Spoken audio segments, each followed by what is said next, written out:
Hi, I'm Dan DeRocha, president of Erika Record, and we are here today bringing back the much anticipated Baker's Insight. Joining me is test baker extraordinaire, Beth Putt. And as you can see in front of us, we're making sourdough today.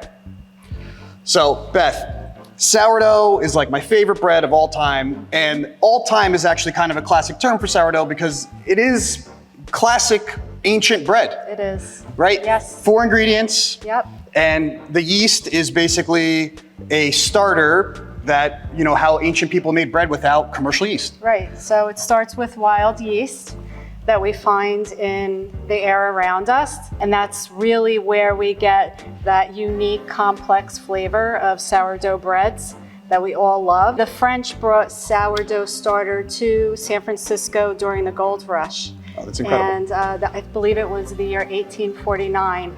And some of the bakers in San Francisco are still using the original mother from that sourdough. What comprises the starter? Starter is flour and water.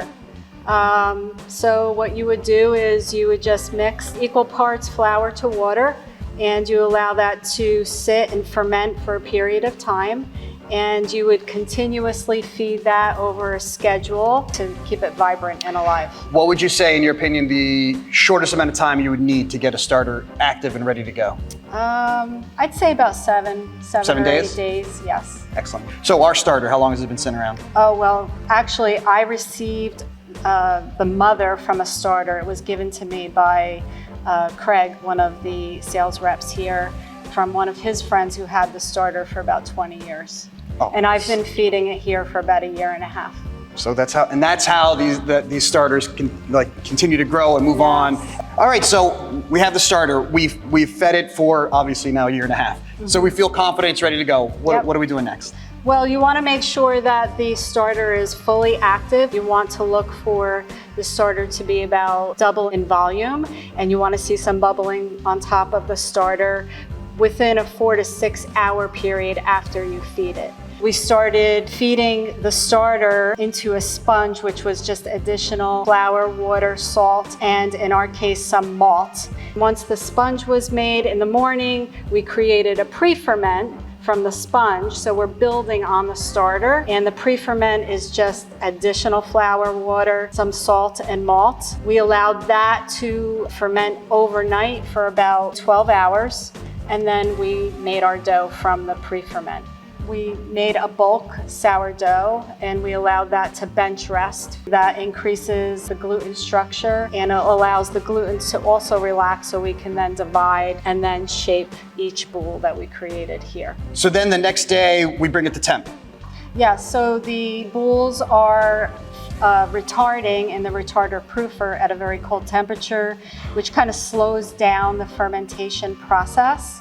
Once the retarding phase is over in the retarder proofer, the proofer engages, and that actually increases the temperature inside the proofer to allow for additional growth and expansion of the boules. The natural leavening is from that. Mm-hmm. All right, so now we're up to temp. Mm-hmm. I'm guessing, you correct me if I'm wrong, scoring and decorating at that point.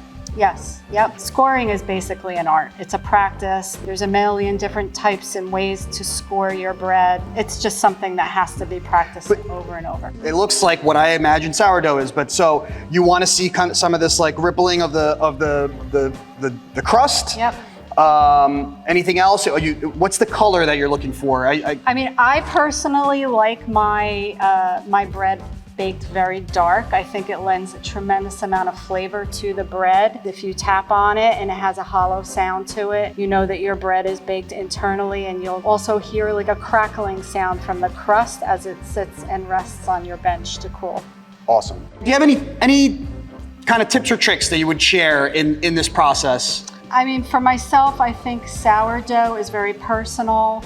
It's beautiful, it tastes amazing, everyone loves it, the aroma is spectacular, and you can really play with different types of flours. I think all that's left to do is to cut it open. Yep, okay. Let's do it.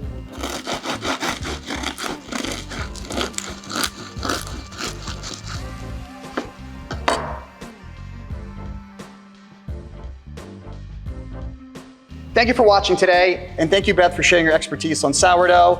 If you like information on the recipe or anything else, please visit our website. Thank you.